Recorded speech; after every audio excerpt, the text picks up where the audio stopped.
kuzunguruka isi, ukaturutira ubwami bwose bw'isi, ukaba uwa mbere mu mitima yacu, ukaturutira urukundo dukunda abana bacu, ukaturutira urukundo dukunda abo waduhaye nyaguhora ku ngoma, ukiharira imitima yacu. Niko watubwiye ngo umuntu ngo nashaka kuba umwigisha wawe ngo akwiriye kuba agukunda kurusha uko akunda se, kurusha uko akunda nyina, kurusha uko akunda abana be, ngo kurusha n'uko akunda ubugingo bwe ubwe. Mwami, tugeze aho hantu, twigize imbere, amaso yacu akubone, imitima yacu yishurirwe urukundo rutagira akagero wadukunze, bidutere kubaho turukwitura, dutandukanye n'ibituzirika bitandukanye, ibitwambura umunezero wawe, ibitumara imbaraga, dutandukanye nabyo Mwami. Uhagurutse itorero, uhagurutse abahungu n'abakobwa bamaramaje kugukunda, bamaramaje kukumvira, bamaramaje kugukorera, bamaramaje gusohoza icyo wabageneye mu minsi bafite hano ku isi. Bahagurutse babe benshi, bagwize muri twebwe nyaguhora ku ngoma, abana bayoborwa n'umwuka wawe wera, batakiyoborwa n'ibyo bararikira. Tugezeyo kubw'ubuntu n'imbabazi zawe, twigisha ibyawe byandikwe mu ndiba y'imitima yacu. Dukize kugukunda urukundo rw'agahararo, rugukunda uyu munsi, ejo rukaraba ibindi, rukahugira mu bindi. Udukije gusenga no kuba mu ijambo bya rimwe na rimwe, udushoboze ko byaduhindukira ubuzima. Urakoze, tukugaruriye icyubahiro. Urakoze ko wumva ibyo usabwa, wumvise gusenga kose twasengeraga imbere yawe, imitima yacu ihembukiye muri wowe.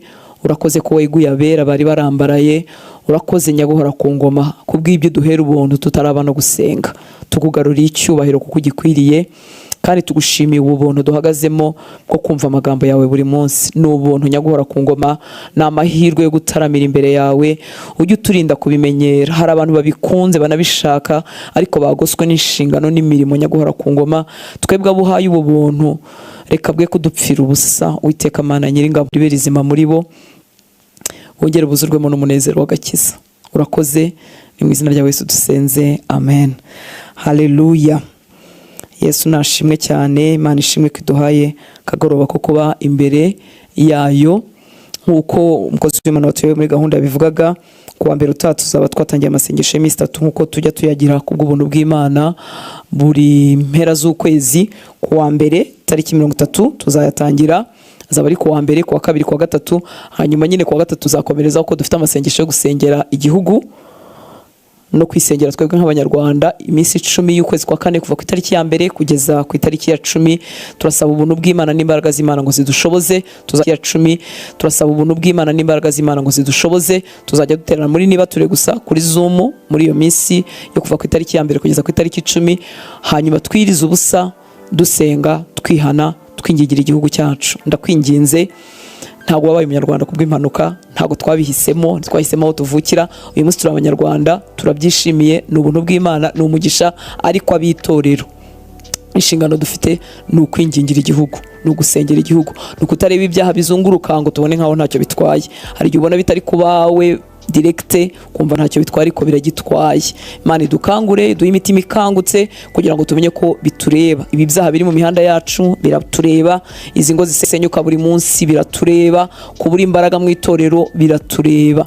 Bibiri dusezeranya ko abitira izina ry'Imana, iyo twicishije bugufi tukihana tugahindukira, n'ukuri Imana idukiriza igihugu. Gusenga rero kwacu duhuje umutima, Data rwose azabyumva. Imana igushoboze, idushoboze kwigwa mu ibyo kurya, kwigwa mu ibirangaza, kugira ngo duhuze umutima dusenge.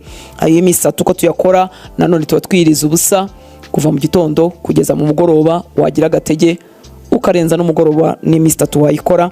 Hanyuma mu mugoroba bwo y'iyo minsi 3 turaterana nimugoroba online, nanone tukiga ijambo ry'Imana, nanone tugasenga. Mu gitondo niba turitangira saa 11, aba ari saa 1 yonyine, saa 11 kugera saa 12. Hanyuma mu mugoroba dutangira saa 12 n'igice, tugakomeza tukaza gusoza mu masaa 2 cyangwa saa 2 n'igice. Imana ibaho umugisha mubishyira muri gahunda yanyu, hanyuma tunabifatanya. Tuvuze ku bigendanye no kwiriza, hari igihe abantu tuba twibaza ko abantu bose babizi kimwe cyangwa bimenyereye kimwe, ariko hari igihe umuntu aba ari mu ntambwe ze za mbere z'agakiza cyangwa se zo kwiyiriza. Ibimenyerewe ni ukwiriza amasaha 12 kuva mu gitondo kugeza mu mugoroba saa 12, nyuma ya saa 12 umuntu akaba yafungura. Ariko birashoboka bitewe n'agatege ufite mu mubiri n'inyota iri mu mutima wawe ko wakwigira n'imbere ugakora amasaha 28, ubwo yana amasengesho y'umunsi wose ukazagaruka ku isaha watangiriyeho.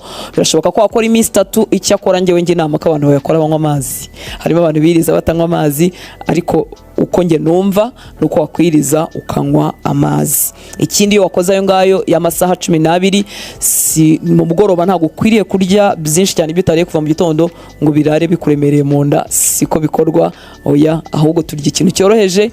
Ushobora kunywa gusa, ushobora kurya ikintu cyoroheje, niba arangaye iminsi 3 ugakomeza. Rero bitewe n'imbaraga ufite mu mubiri n'inyota iri mu mutima wawe, uko Umwuka Wera akuyobora abariko ukora. Imana iguhe umugisha.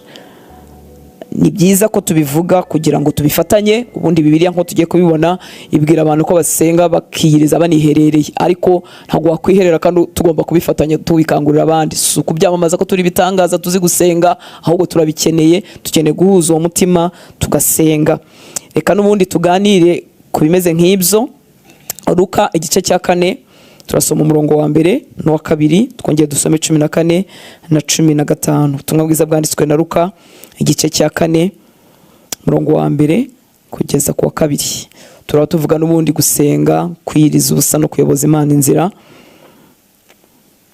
Luka 4 umurongo wa 1 haravuga ngo Yesu yuzuzwa Umwuka Wera, ava kuri Yorodani ajyanwa n'Umwuka mu butayu. Amarayo iminsi 40 ageragezwa n'umwanzi. Muri iyo minsi ntiyagira icyo arya, nuko ishize arasonza. Hari umuvugabutumwa numvaga avuga ko Yesu yashonje atagize inyota. Numva arankanguye ko tuba tuzi ko ari Yesu nyine, tuba tuzi ko yiriza nta kurya nta kunywa amazi, ariko umuvugabutumwa yaravuze ngo arasonza. Akeka ko avuga kuko yemeza ko Yesu ashobora kuba yaranywaga amazi. Nta hantu byanditse, nta bisobanuro baduhaye, reka twe kugitindaho. Ngo Yesu yuzuzwa Umwuka Wera, ava kuri Yorodani ajyanwa n'Umwuka mu butayu. Amarayo iminsi 40 ageragezwa n'umwanzi. Muri iyo minsi ntiyagira icyo arya, nuko ishize arasonza. Kuri 14 murabizi bya bishuko byose Satani yagiye amushukisha, uraza kuhasoma mu mwanya wawe, ariko reka tujye kuri 14. Ngo Yesu asubira i Galilaya, ubwo yari amaze gusenga iminsi 40. Yesu asubira i Galilaya afite imbaraga z'Umwuka.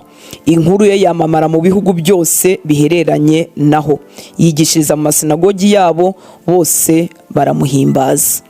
Reka twumve iri tandukaniro, hanyuma natwe tubyibwire ko bitureba. Yesu yuzuzwa Umwuka Wera. Ku mubatizo Yesu yuzujwe Umwuka Wera, hanyuma ava kuri Yorodani ajyanwa n'Umwuka mu butayu, amarayo iriya minsi asenga. Hanyuma kuri 14 akatubwira ngo Yesu asubira i Galilaya afite imbaraga z'Umwuka. Muri make mu bihe byo gusenga hari ibindi bintu ahavanye. Mu Cyongereza hano ngo yuzuzwa Umwuka Wera, being filled with the Holy Spirit. Hanyuma ahangaha kuri 14 ngo then Jesus returned in the power of the Spirit. Ibi ngibi mu bibazo abantu bajya bibaza bavuga ngo se twese dufite Umwuka Wera? Yego, abizeye Kristo bamwizeye babibwirijwe n'Umwuka Wera, ubwo turamufite. Hariho rwose no kubatizwa mu Mwuka Wera, ariko turimo turabona ubu busabane n'ubu buzima busenga ko Yesu asubiyeyo afite imbaraga z'Umwuka Wera. Ubu niba umwana w'Imana yaragize ibihe byo gusenga no kwiriza ubusa, ese ngewe nawe ntitukwiriye kurushaho? Bakundwa, niba hari ikintu dukeneye gusaba ubuntu n'imbaraga, ni ugusaba Imana ikaduha ubuntu bwo gusenga. Urimo urasenga, ni ukuri ukwiriye kwigira imbere.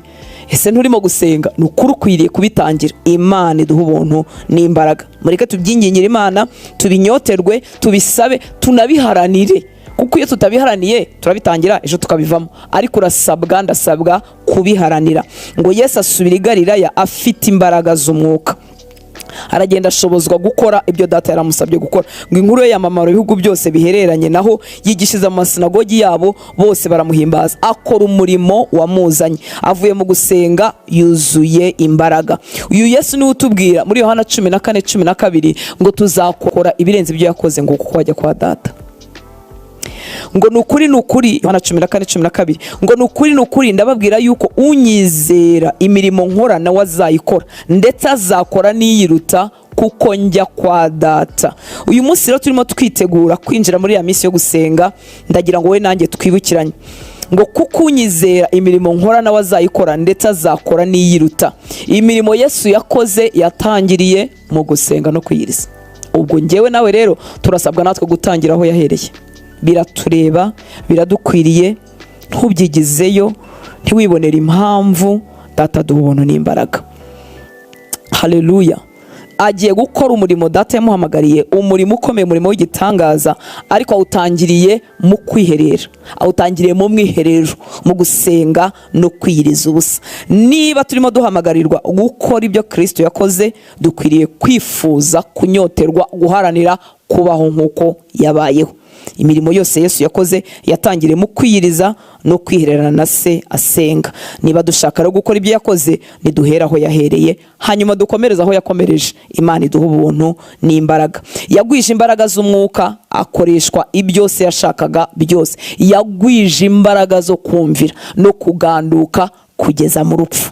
Turabikeneye bakundwa, turabikeneye. Isi irakwasamiye kugira ngo ikuyongobeze, kugira ngo ikumire bunguri. Nita kwicisha ibyaha, ikwicisha imiruho n'imibabaro, ikubuze kubo Data yakugeneye, cyangwa ikwicishe irari ry'ubukungu n'ubutunzi rirahangarika no amaso. Ibyo byose birimo biragushaka, ni wowe bihiga. Icyatumye Yesu ashobozwa ni ukuri yarakitweretse. Reka Data duha ubuntu natwe tugendere mu nzira ye. Agwije imbaraga, akoreshejwe ibitangaza n'ibimenyetso. Bakundwa, mureke abakristo tureke kwikunda, twe kwibwira ngo ntabwo dukeneye imbaraga. Ni ukuri turazikeneye. Ukurikije ibyago n'amakuba biri mu isi, ukurikije imibabaro, ukurikije ibyaha, dukeneye imbaraga z'Imana. Hari igihe uba wimereye neza mu kaguni kawe, nimereye neza mu kaguni kanjye, mfite umunezero w'agakiza, mfite ibyishimo by'umwuka wera, naranesheje ibingerageza, ndumva ndi amahoro. Ariko ni ukuri sawa dukwiriye kugarukira. Dukeneye imbaraga z'Imana kugira ngo abarushye baruhuke. Dukeneye imbaraga z'Imana kugira ngo izina ry'Imana rihabwe icyubahiro aho duca, naho dukorera, naho tubarizwa. Ibyo byose nta handi biva, ni mu busabane bwimbitse na Data. Gusenga ni umuryango ukinguye, abashaka kugwiza imbaraga bose bacamo. Nta yindi nzira, nta bundi buryo. Imana ishimwe cyane. Yesu rero kandi yigishije abigishwa be gusenga no kwiyiriza. Muri Matayo igice cya 6, Matayo igice cya 6 mu by'ukuri hakubiyemo ubuzima bwa Gikristo muri rusange, ariko ibyo mvugaho ni ibi. Tugaruka ariko cyane cyane ku gusenga n'ubundi no kwiyiriza. Aravuga, kaduhere kuri 17 tuze kongera kugaruka hejuru, turazagaruka kuri 2, ariko ko twashaka kukwiriza no gusenga kuri Matayo 6:17 na 18. Aravuga ngo ariko weho ni wiyiriza ubusa, wisiga amavuta mu mutwe, wiyuhagire mu maso, kugira ngo abantu batamenya ko wirije ubusa, keretse so urahiherere, kandi so ureba ibyiherereye azakugororera. Icyambere yaratubuje kwiriza ubusa nk'indyarya, ariko kandi yarababwiye ngo ariko weho ni wiyiriza ubusa. Muri make arabizi ko dukwiriye kwiyiriza ubusa. Nibyo yabwiraga abigishwa. Mu Cyongereza aravuga ngo but when you fast, ntago havuga ngo if you fast. Abigisha niko bakunda kubisobanura. If you fast ni nkaho yavuze ngo bamwe bazafastinga, abandi ntibazafastinga, baziyiriza, abandi baziyiriza. Ariko navuze ngo when you fast, nukuvuga ngo abigishwa be, abamukurikira bose bari suppose kwiyiriza ubusa. Data duha ubuntu, inzitwazo zose zari ziduhagazemo, Imana iduha ubuntu bwo kuzikubita hasi no kuzibuza no kudisciplina no gutegeka umubiri wacu kugira ngo twiyirize ubusa kandi dusenge. Haleluya. When you fast, ariko weho ni wiyiriza ubusa, ntiwiriza ubusa nk'indyarya zerekana ko ziyirije ubusa. Wiyiriza ubusa n'umutima ushaka Kristo, wiyiriza ubusa n'umutima ushaka kumuhishurirwa, ushaka kumenya ibyo Data dufitiye, wifuza guhagarikwa mu migambi Imana igufitiye no gusohoza icyo Data yakugeneye, wifuza no kunesha ibikunesha. Imana ishimwe cyane. Indi nkuru nziza nuko Data bibona. Uzuke twirije ngo Data bibona, ngo kugira ngo abantu batamenya ko yirije ubusa, keretse so urahiherereye, kandi so ureba ibyiherereye azakugororera. Muri make gusenga kwanjye no kwiyiriza kwanjye, gusenga kwawe no kwiyiriza kwawe gufite ingororano mu maso ya Data. Arabimenya ko wiyiriza ibyo kurya kandi ubikunda, wigomwe ibigare n'ibiganiro bipfuye kandi ubikunda biryohera kamere yawe, wabyigomwe kubw'umutima umunyotewe. Ibyo rero ngo arabigororera, arabihembera, ntago abyihorera ngo bitambuke gutya. Imana ishimwe cyane. Data duha inyota bakundwa mureke dutangire cyangwa se dukomeze, niba ufite agatege ariko dukomeze urugendo rwo gushaka amaso y'Imana. Imana ishimwe ko yaguhaye umubiri ufite imbaraga, ukoreshe wiyiriza ubusa ushaka amaso. Of course ibintu bizadurumbagatana mu mibiri yawe, cyane cyane icyo tumaze igihe tutabikora. Iyo tumaze igihe tutiyiriza, umva iyo wirije n'amanara bimenya, n'umusatsi n'umutwe n'ibintu byose bikabimenya ariko umuntu agenda amenyera buke buke. Umubiri ukwiriye kugenda umenyera. Ubuse ko hari igihe ugira akazi kenshi ugahera mu gitondo ukageza nimugoroba utanariye, ariko Satani kuko abirwanya iyo wabigambiriye kubw'intego y'inyota ya Yesu. Kuko kwibuza ibyo kurya turimo gukora diet ni byiza, bifitiye akamaro umubiri. Kubura umwanya wo kurya ko twagize akazi kenshi biraho bityo, ariko kwiriza ubusuku nguko ni kubw'intego y'umwuka yo kwegerana n'Imana, yo gushaka Imana. Satani arabirwanya, ariko biradukwiriye bakundwa. Kandi nta muntu ugwiriza imbaraga muri uru rugendo ugumana sensibilité y'umwuka, komeza kumva umwuka no kumuyoborwa, utagira mwene ubu buzima. Imana itugarukeho kandi dushoboze kubw'imbabazi zayo. Haleluya. Sureba ibyiherereye azakugororera. Bifite ingororano gusenga kwawe, kwiherera kwawe, kwitanga kwawe, kugira ibyo wigomwa ushaka amaso y'Imana. Data ntago abicisha amaso atabirebye, ngo bifite ingororano kora abo basenga biyiriza bashaka amaso y'Imana. Igice cya gatandatu ngo twakivuze gikubiyemo byinshi mu bigize ubuzima bw'abizera.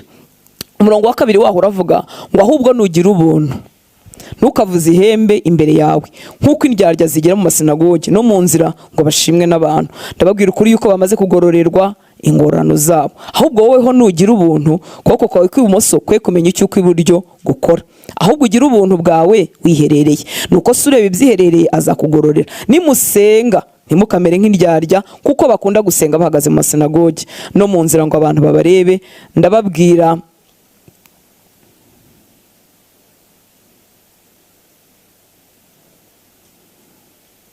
biracitse byanjye. Ibintu bitatu nashakaga gukura muri iyi mirongo. Haleluya. Ngo ahubwo nugira ubuntu. Muri make data yateganyije ko tuzagira iki? Tuzagira ubuntu. Ahubwo nugira ubuntu, ntidukavuze ihembe, ntidukabikorere kwigaragaza cyangwa se kwishimisha. Nitugira ubuntu, kuboko kw'ibumoso gatanga kw'iburyo ngo nikubimenye. Icyo kigeranyo batanze. Hanyuma barongera batubwira ngo nimusenga. Icyo ni cya kabiri. Data yaradutegerejeho ko dusenga. Hanyuma ari ku 12 twasomye hatubwiye ngo nitwiyiriza ubusa. Muri make ibi bintu byose bifite umumaro muri urugendo rwacu rwa gikristo. Yabishyize hamwe Yesu, kandi byose bifite impact cyangwa se bifite effet ku buzima bwacu bwo mu mwuka. Tuvuze ku gutangaho gatoya, bidutera kugora kwita self pity. Umutima uhora ufitiye imbabazi, yumva ari we wagirirwa neza, ari we watabarwa, ari we wasurwa, ari we wahabwa, ari we.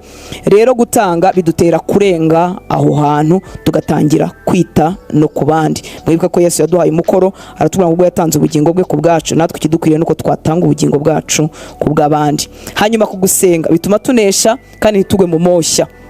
Ikindi ubusabane bwacu na data bugahora butoshye. Umumaro wo gusenga ntitwavuga ngo turangize, n'ingorano dubikuramo, yewe n'izo dukura mu gutanga, ko Bibiliya tubwira ngo gutanga bihesha umugisha kuruta guhabwa. Ni byinshi twavuga, ariko niganiraga ku gusenga no kwiyiriza. Gusenga bituma tunesha kandi ntitugwe mu moshya. Hanyuma ubusabane bwacu na data bugahoraho. Umuntu Satani ajya kugota iteka amwambura igicaniro cy'amasengesho mu mutima we. Ntashobora kumbona atabanje kuzimya gusenga kwanjye. Niko bimera mukundwa. Igihe wumva ufite impamvu zatumye udasenga, nejo ukagira izindi, nejo bundi ukagira izindi, jya umenya ngo uhagaze ahantu habi, uhagaze mu manegeka. Araje agubashe, akubashe. Ntashobora kutubasha atazimije amasengesho muri twe. Ariko iyo tugumanye igicaniro cy'amasengesho muri twe, turanesha imiraba y'uburyo bwose, kuko azagutera imyambi y'uburyo bwose. Araguhiga, ngo azenguruka nk'intare yivuga ashaka waconshomera ku manywa na nijoro. Burya umurimo Satani afite n'umwe, n'ingabo ze n'abamukorera, ni uguhiga ubuzima bwawe n'icyuho cyabubonekamo ngo agikoreremo. Iyo dusenga aratubura. Ni ukuri tugira imbaraga hejuru y'ibihe, tukagumana ubusabane na data, amakuba ntaturambike, tugahorana itoto mu mwuka. Rero ntashobora kukubasha atabanje kuzimya igicaniro cy'amasengesho. Ujye wumva uri mu kaga, ntukajye wumva wibabariye igihe urimo uvuga ngo ushaka gusingira umwanya wo gusenga. Ujye ubyumva nk'ibintu biteye ubwoba byakubayeho, kuko turi ibiremwa bituye mu mubiri bireba kubifatika. Iyo umujura aje akanyiba televiziyo mu nzu, menya ko habaye ishyano. Banyibye televiziyo, bakwibye imodoka, bakwibye amafaranga, ishyano ryabaye, kuko ibyo ni ibigaragara. Ariko nagira ngo hari irindi shyano rikomeye riba ryabaye, cyane cyane kuri wowe wigeze kugira ibihe byo gusenga. Iyo ubyambuwe uba wanyazwe. Ubundi ntitwigeze tugenerwa kumanuka munsi y'aho twari twarageze, twagenewe kuzamuka hejuru y'aho twari twarageze. Niba warigeze kugira ibihe byo gusenga, ntiwahamagariwe, ntiwagenewe kumanuka aho wahoze, wagenewe kuba hejuru yabyo. Ntumbwire ngo akazi ni kenshi, ngo urumva ngo rutanse wowe nyine ngo uri full time. Daniyeli yarasenze kandi yari afite imirimo myinshi. Nta rwitwazo ufite, Satani gusa arimo arakuriganya, kuko Satani ntashobora kuzana ibintu bije bishinyitse bisa nabi. Azana ibintu bifite logique. Kameme nk'umuntu wize usobanutse akakuzana ibintu bifite logique. Ni akazi, ni abana, uri umugore w'umutima ugomba kwita ku mugabo, uri umugabo w'umutima ugomba kwita ku nshingano. Hazana ibintu bifite ubwenge. Ariko reka nkubwire, niba warigeze kugira ibihe byo gusenga biruta ibyo ufite uyu munsi, uri mu kaga. Wagombye kuba ufite ibihe biruta ibyo wigeze kugira. Ngo kera rero ngo ibyo, iyo simvugo y'abakura, iyo simvugo y'abakomeje imigambi y'Imana. Ngo kera rero ngo twagira reka muri ubu hagomba kuba haryoshye mu mwuka kuruta hahise. Muri uyu munsi wanjye kwa Hortense hagomba kuba hameze neza hato hagiye kuruta hahise. Muranyumva bakundwa? Nk'atari ibyo urimo kunyaga, urimo kwibwa ibitagaragara, ariko igihe kizagera tubibone bigaragara. Imana itugirire imbabazi, kuko urumva yateruye televiziyo aho yariteretse turahabona, ariko yazimije igicaniro cy'amasengesho ntago tubibona uwo munsi. Ariko ujya kubona ukabona ubwoba bw'ibihe bwaragushoboye, ibyaha watinyaga ntukibitinyuka, imvugo itararangwaga mu kanwa kawe isigaye harangwa. Imana itugirire imbabazi. Nawe utarabyigeze, kanguka uhaguruka usenge, kuko turimo turabwira ababyigeze, ariko hari n'abatarigeze babyigera. Wibereye mu Kristo aho ngaho gusa, ariko Imana iduhane ubuntu bwo gusenga. Kwiyiriza bikingura spiritual sensibility yacu, bikingura kumva kwacu k'umwuka. Sinzi ko nabisobanura neza, ariko umwuka wacu urasensinga. Ikinyarwanda, umwuka wacu urumva, urakabuta, ukumva. Kwiyiriza rero bituma uwo mwuka wacu, amatwi yawo, ariko mvuga amatwi yawo akanguka, amaso yawo agakanguka, ibyiyumviro byawo by'umwuka wacu bigakora neza. Kurya no guhora turya n'ibindi byose birangaza. Urumva turarya tukagaburira igifu, ariko hari n'abandi bagaburira amaso bakagaburira amatwi ibipfuye. Uko bagaburira amaso bakagaburira amatwi, niko umwuka wawo wari kumva umwuka w'Imana urushaho guhuma no gupfa amatwi no kuzitirwa no kutumva namba. Nta sensibilité spirituelle habe n'agatonyanga. Imana y'imbabazi iduha ubuntu, kandi nawe nanjye tubiharanire. Uruhare rwacu turukore, kuko Imana yirizerwa izakora urwaye. Kwiyiriza rero bikingura spiritual sensibility, bituma tugwiza kwemera kuyoborwa n'umwuka, ntituyoborwe na kamere.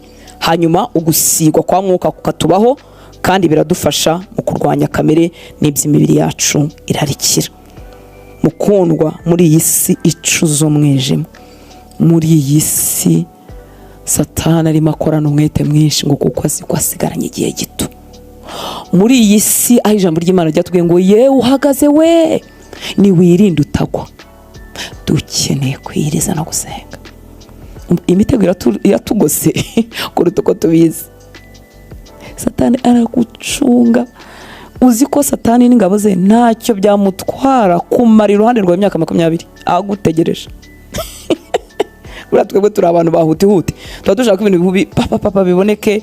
Ni nayo mpamvu no gusenga no gutegeza Imana bitwivunira, tuba dushaka ibintu bibanguke. Ariko Satani n'ingabo ze yamarana nawe umwaka, akageza kuri 5, akageza ku 10, atihuta, ategereje umunsi w'intege nkeya kugira ngo kugushe. Muri ibyo byose dukeneye ubuzima bw'umwuka bukangutse. Yewe uhagaze we, niwirinde utagwa. Uzi ko hari ukuntu tuba bapfapfa, twabona abantu baguye tukajya twibeshye ko batigeze bahagarara. Bigeze guhagarara neza, bemye. Hari abantu bigeze guhagarara neza, bafite ijambo ry'Imana rizima, bafite igikundiro cy'Imana ku buzima bwabo. Ari abantu buzuye umwuka wera, ari abantu bakora ibintu byiza, hari abantu bakangurira abandi kubukiranutsa, ari abantu basenga. Bukeye bararambarara, kandi igihe bari bahagaze ntibigeze barota ko bazarambarara.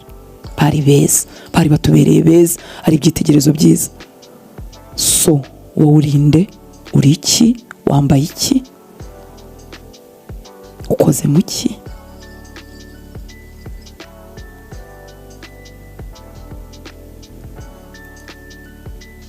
Imana itugarukeho. Kwiyiriza ni uburyo kandi budufasha kwicisha bugufi, kandi kwicisha bugufi ni irembo ryo guhabwa iby'ubuntu byose Imana itubikiye. Ni icyaha cyakunaniye kugitsinda, ni umubabaro wakunaniye kuwurekura, ni agahinda wananiwe kurekura, ni impagarara z'isi wananiwe gutsinda. Muzi ikintu dukeneye muri ibyo byose ni ubuntu bw'Imana butubashisha, kandi ubuntu ibuha abicishije bugufi.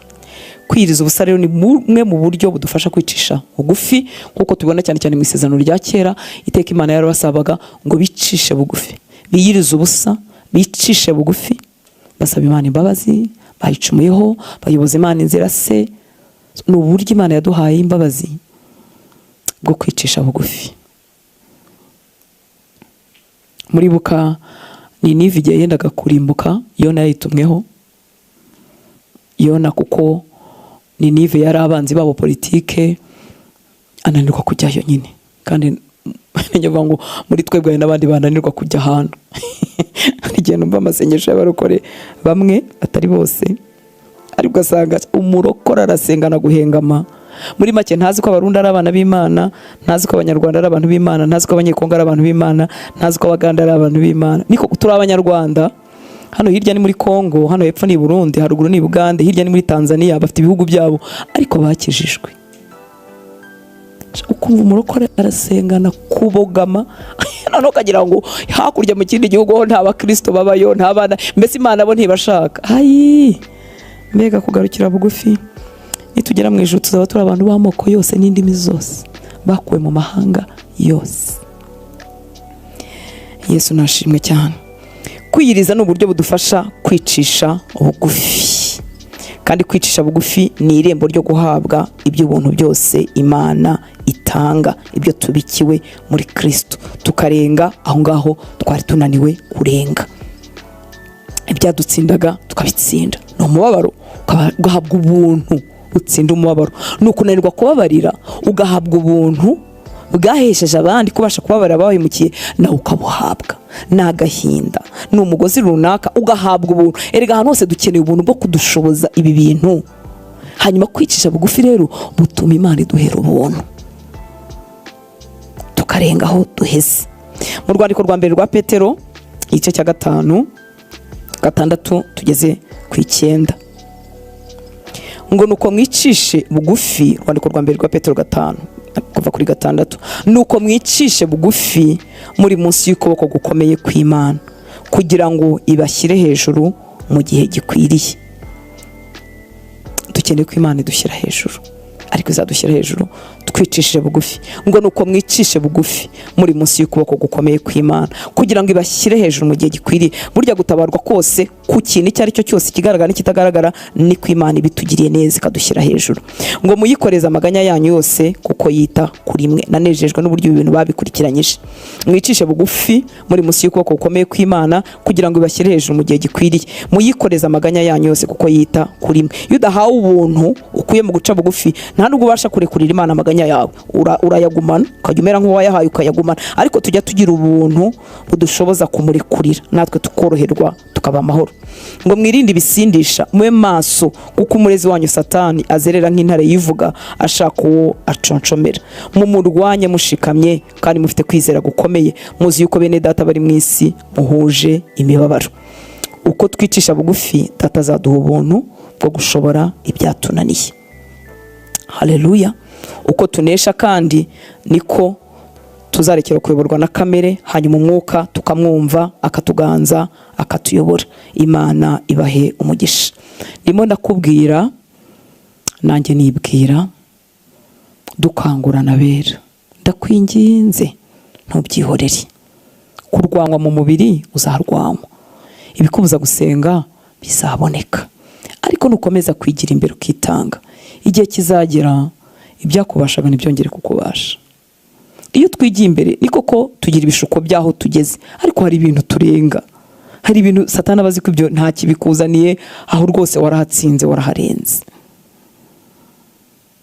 mureke twitange dushake mu maso y'Imana kugira ngo umwuka wera aganze umwuka wacu, tujye tuyoborwa n'Imana, tumenye aho itwerekeza. We kuba umukristo uyoboza Imana inzira gusa ahantu ufite inyungu, urabona waba ugiye nko gucuruza ukavuga Imana nkeneye rwose kumenya neza ibintu Imana yahawe umugisha ngo ari byo ncuruza. Mu by'ukuri ni byiza ariko ni bigufiya, ni ukuvuga ngo urabirebera gusa kuko ufite ubwoba bwo kuzahomba, urashaka ko Imana ikubwira icyo uzacuruza nyine ukaba uri suri ko bijyanyemo nawe. Ariko nagira ngo mbwire ko Imana ikeneye kukuyobora atari mu gucuruza gusa, ikeneye kuyobora ubuzima bwawe bwa buri munsi. Undi yaba agiye gushaka akakubita amasengesho ngo Imana imuyobore ku mugeni ukwiriye, ku musoro ukwiriye, ariko bikaba kuyoboza Imana ku mugabo n'umugore gusa. Mwuka wera atuyobora buri munsi, anyobora no mu gupfa kuri kamere. Ni nabwo ibyo bindi byose rega bizanoroha, kuko nimpfa kuri kamere nzahinduka umukobwa data nezerewe gushyingira, kandi amuze n'umuhungu nawe wapfuye kuri kamere. Ariko ndashaka umuhungu wapfuye kuri kamere, ngiye umukobwa ntarapfuye kuri kamere.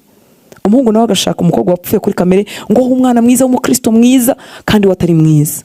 Reka twingingire Imana kugira ngo tugire ubuzima buyoborwa na Mwuka wera buri munsi, aze abangamire kamere yanjye, abangamire n'ubwibone bw'ubuzima n'ibintu bitandukanye bihishwe muri twebwe bakundwa. Iyo twicishije bugufi ni nkaho tuba tumwemereye ngo aze asacinga imitima yacu. Buri ibihe byo gusenga, ibihe byo kwiriza no gukingura ukavuga ati Mwuka injira urondora umutima wanjye, kuko ujya kubona ukabona n'ukuri akumurikiye aho utaruzi, akamurika mu mwijima mu nguni y'umutima ahantu utaruzi. Kuko gusenga no kwitanga tuba tumukinguriye, twemeye ko yinjira akagenzura, agasura, akavura. Kandi Mwuka wera ni mwiza, si umushinjacyaha.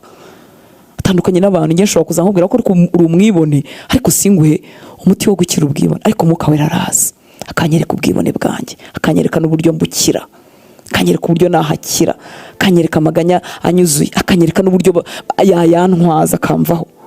Araza akanyereka uburyo nikunda, akanyereka n'uburyo mbikira.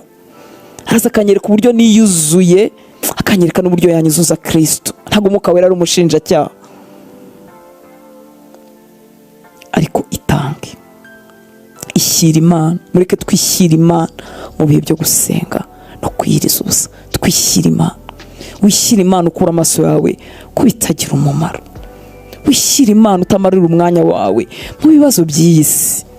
Se kubyumva se nibyo bigutera umutwaro wo kubisengera, uretse kutarabisengera amasaha angana nayo bitega amatwi.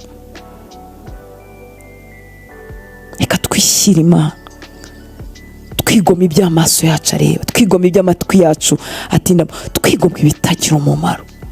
Tugaburire umwuka wacu kugira ngo ubyibuhire muri twebwe, ubashe kuyoborwa n'umwuka w'Imana, we gutegekwa n'ibyo kamere irarikira.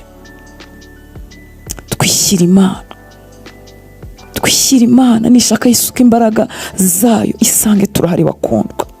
Ntijye kuzinsukira ngo izisange Hortense yuzuyemo Hortense, ntago Mwuka w'Imana yabona hamenera. Kandi nyamara isi ikeneye impano n'imbaraga z'Imana, itorero rikeneye impano n'imbaraga z'Imana, abantu b'Imana baruhijwe hirya no hino bakeneye impano n'imbaraga z'Imana muri twebwe. Turimo turingingira abacu batarakizwa ni koko, ariko twebwe twakijijwe dukeneye kuzurwamo n'imbaraga z'Imana kugira ngo imirimo y'Imana igaragarire muri twe.